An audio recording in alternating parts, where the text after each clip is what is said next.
అపోస్తుల కార్యంలో 6వ అధ్యాయం మరి మొదటి నుంచి మరి ఆ ముందు కొన్ని వచనాలు చూసుకున్నట్లయితే గనక మరి అపోస్తలులు 12 మంది కూడా మరి వారు వాక్య పరిచర్యలోను, మరి ప్రార్థన పరిచర్యలోను, వారు బోధించుటలోను మరి చాలా బిజీ ఉన్నటువంటి టైంలో మరి గ్రీకు భాష మాట్లాడేటటువంటి యూదుల యొక్క విధవరాండ్లను వారు నెగ్లెక్ట్ చేసినట్లుగా వారిని పట్టించుకోవట్లేరు అన్నట్లుగా వాళ్ళు అపోస్తుల మీద సనుక్కుంటారనమాట.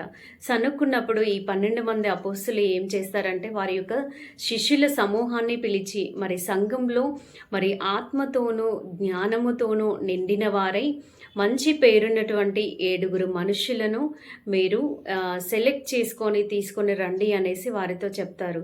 చెప్పినప్పుడు మరి వారు అట్టి విధంగా ఆ యొక్క 7 మనుషులను మరి అపోస్తలుల యొద్దకు తీసుకొస్తారనమాట.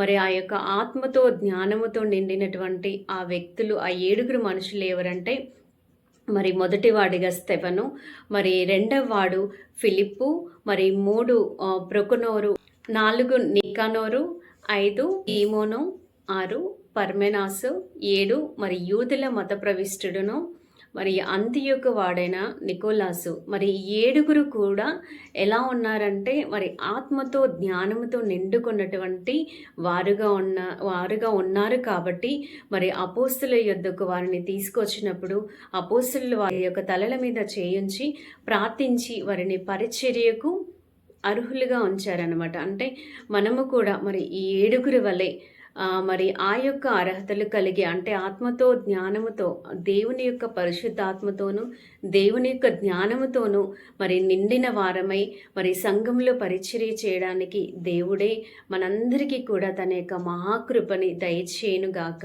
ఆమేన్.